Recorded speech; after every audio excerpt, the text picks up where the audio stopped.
benvinguts al nou episodi de Serralles Anatomy. Com ja sabeu, som l'Eric Rodríguez i l'Aaron Navarro i avui l'episodi és una mica especial, ja que ja veureu, el plató transformarà d'aquí a un altre equip molt especial.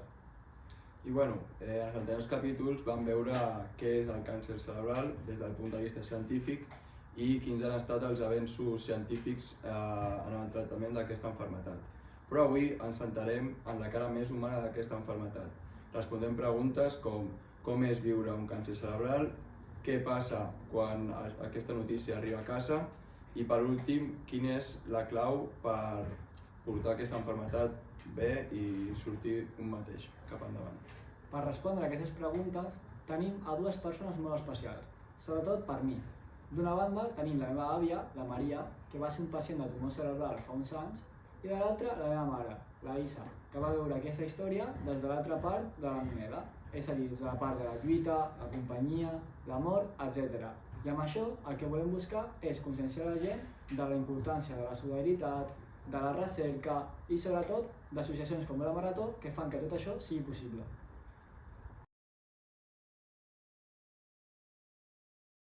Hola, soy María Sequera Aguilera. Soy paciente de un tumor cerebral. Y aquí estoy, yo no me he muerto ni me pienso morir. Comencem pel principi, Maria. Com et vas adonar que alguna cosa no anava bé? Pues que yo me pinto todas las mañanas, me maquillo para ir a trabajar y entonces me estoy maquillando y cuando me pinto los labios y junto un labio con el otro, lo tenía en la boca torcida. Y entonces me fui al hospital Caterina y me hicieron pruebas y me lo sacaron. Quan et van donar el diagnòstic, què va ser el primer que se't va passar pel cap? Porque tenía hambre y me quería ir a comerme un bocadillo.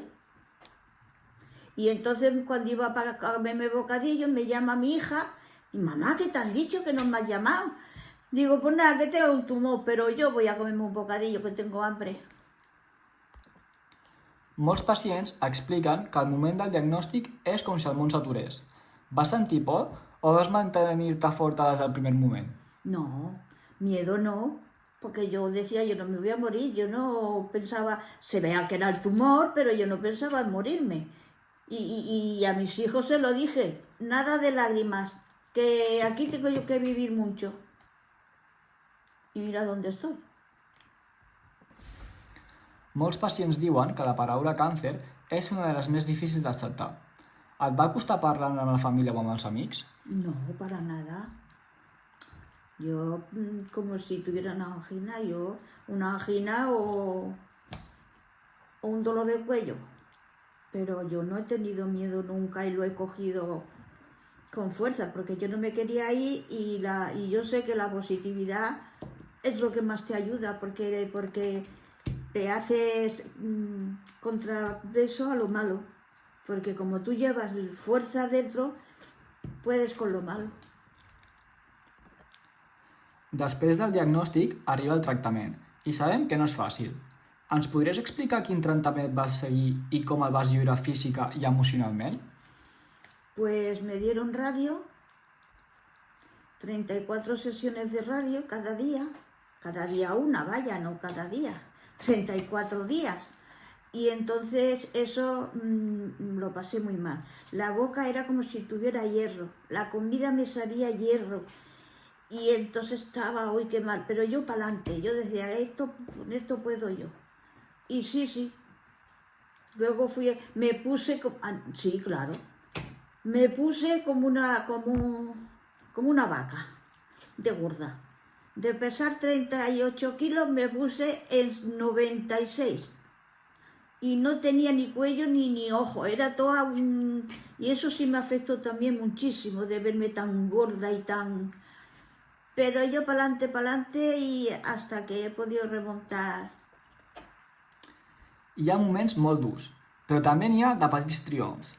Recordes algun moment durant el tractament en què vas sentir que estaves guanyant la batalla encara que fos un pas petit? Pues sí, es que yo ganando la batalla he estado desde el primer momento. No he caído nunca, siempre para adelante, que no me iba a pasar nada. Y entonces pues me tiré unos meses muy mala, Y luego ya empecé a mejor, hasta que me he curado. Però Maria, jo sé que el teu cas no és un cas normal, ja que no vas passar un, sinó que al cap d'un temps vas tornar a recaure en el mateix càncer. Ens pots explicar la teva història una mica més, si us plau?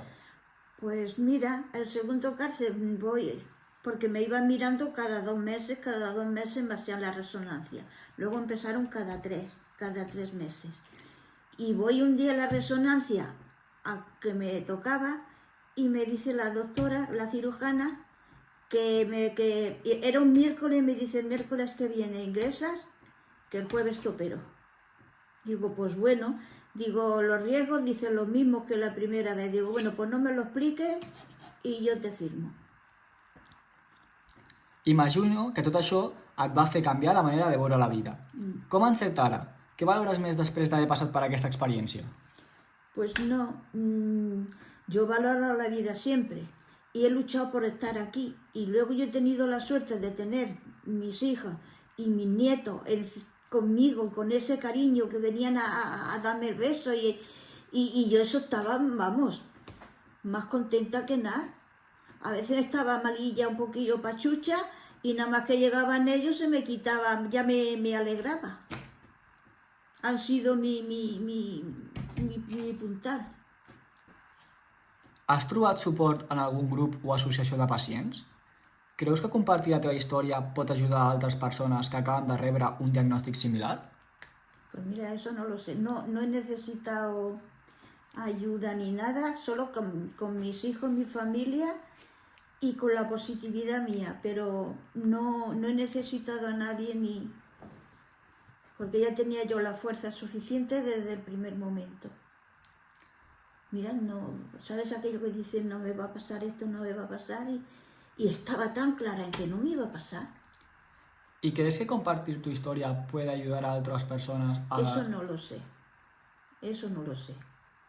Porque como no he compartido con nadie nada más que con los míos lo que tienes, pues ya no sé yo si puedo ayudar, claro que voy y ayudo. I finalment, Maria, si poguessis parlar amb tu mateixa del passat, la persona que va rebre aquell diagnòstic per primer cop, què li diries? Pues que le diría pues que tire para adelante, que no se ponga en lo malo, que piense más en lo bueno que en lo malo. Porque no, yo digo como decía mi madre, yo no me muero hasta que no me salgan los y así nació. Y a mi familia, que yo no me pienso morir, que yo mientras... que yo no me muero. Y es que la verdad que lo decía, bueno, ya lo puedes decir tu madrito. I recordes algun moment molt alegre d'aquell temps? Sí, me lo detectaron en octubre y la Navidad venía en diciembre y yo le decía a mi hijo que yo no quiero pena, que yo quería alegría. Y pasamos unas Navidades que hicieron unos juegos estupendos y yo me reí un montón y fueron mejores Navidades que he pasado. Moltes gràcies per les teves paraules, Maria. Has compartit amb nosaltres una lliçó de força i esperança que segur que ajudarà a molta gent. Y que si puedo ayudar a más, yo estoy dispuesta a ayudar a más. Hola, soc Isabel i soc filla d'una supervivent d'un tumor cerebral. Ara volem escoltar l'altra veu d'aquesta història. Amb nosaltres tenim a la Isabel, que ha viscut aquest procés del costat de qui acompanya. Isa, com vas viure aquell moment en què et va dir que la teva mare tenia un tumor cerebral? Quina va ser la teva primera reacció? Sobretot d'incredulitat. Em va trucar per telèfon, em va dir que venia de recollir les proves i em va dir, m'han dit que tinc un càncer, que tinc un tumor i de negació seria de no és veritat, s'han confós. Sovint parlem del pacient, però els familiars també pateixen i viuen amb por i incertesa.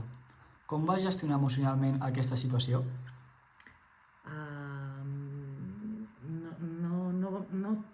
És difícil d'explicar, però va ser com molt fàcil tot. No sé si era per no creure la veritat o per què, però no vam patir gaire. A casa nostra també som superforts i tot ho gestionem amb broma, amb cachondeo, amb humor negre. I va ser bastant llevadero. Moltes vegades els familiars intenten mantenir-se forts, però també necessiten suport. Vas rebre ajuda psicològica o vas trobar algú amb qui parlar d'això? No. A l'hospital ens ho van oferir, van dir si necessitàvem parlar amb algú, tenir algun tipus d'ajuda, però no, només entre nosaltres, sobretot els germans i els fills, vam poder tirar endavant sense necessitar res. I és el que et dic, és que des del primer moment no passarà res, saps? Era com que teníem claríssim que no passaria res, i així va ser. Com es canvia la vida familiar durant el tractament? Hi ha canvis en la rutina, en la manera de comunicar-vos, en les prioritats, etc. La rutina durant el tractament canvia totalment, està clar.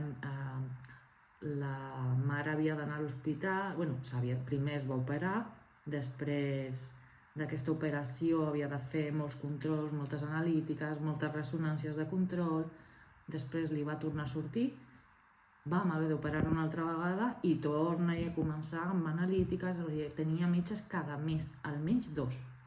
I després la radioteràpia, que van ser moltes sessions que s'havia de portar a l'hospital. Ens vam tornar entre la germana i jo per portar-la, per anar al pare també. Això t'ho canvia tot, clar. Has de manifestar, has de fer 1000 filigranes per poder tirar tot endavant. Hi ha algun moment que recordis amb especial emoció?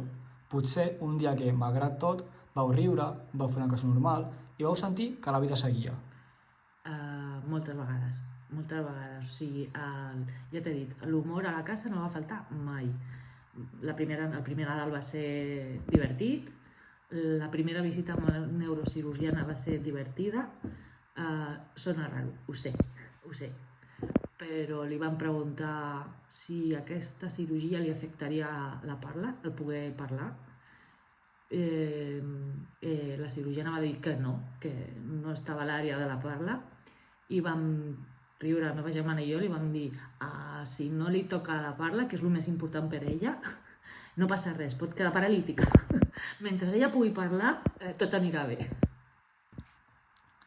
També hi ha aprenentatges. Després d'aquest procés, què has après sobre tu mateixa i sobre el que realment importa? Està bastant clar, no? Ni diners, ni res. Lo important és la salut i que la família estigui bé. La resta, vindrà o no vindrà, estarà o no estarà, no importa. Mentre puguis disfrutar dels teus, ja està. Si poguessis enviar un missatge a altres persones que estan cuidant o acompanyant a algú amb càncer cerebral, quin consell els donaries? Sobretot és no avancis les coses dolentes. És a dia ves a metge, ves a un resultat, ves a una ressonància. No estiguis una setmana abans de la ressonància pensant que anirà malament, que sortirà malament, que no. Quan ho tinguis te preocupes. Abans no. Abans disfruta del teu familiar, disfruta que està bé o no, l'acompanyes quan no estigui bé i ja està. Sobretot no et mengis el cap abans de tenir el problema a sobre. Quan el tinguis, ja veurem què fem. I ara, quan parles amb la teva mare sobre el tema, què li diries o què li dius després de tot el que heu viscut junts? Sempre que estic superorgullosa d'ella perquè ella ha tingut encara més valor, més bon humor, més endavant que nosaltres i no em canso de dir-li lo forta que és, que va ser, que és i que segur que serà. Perquè els metges i tots li deien Maria, nosaltres t'hem curat amb els tractaments per un 50%. L'altre 50% t'has curat tu sola, amb aquests ànims i amb aquesta alegria. Isa, moltes gràcies de veritat per compartir aquestes paraules tan honestes i humanes. La vostra història demostra que, encara que el càncer cerebral afecti el cervell, és l'amor el que realment guia el camí. Abans d'anar-te'n, voldries dedicar algunes paraules a algun pacient, algun amic, algun familiar que estigui passant per la mateixa situació que vosaltres? Sí, que la paraula càncer espanta, però avui dia, amb els avanços que hi ha mèdics, podeu veure que hi ha solució, que no sempre càncer és sinònim de mort. Ànims i endavant. Avui hem conegut dues veus que ens demostren que darrere de cada diagnòstic hi ha una història de lluita i superació. M'agradaria agrair als meus familiars per donar-me l'oportunitat de fer aquesta entrevista i per recordar que la recerca és la clau per avançar i que gràcies a iniciatives com la Marató de TV3 cada donació es transforma en esperances. Això ha estat Serra Llargues Anatomy. Amb tu encenem la recerca.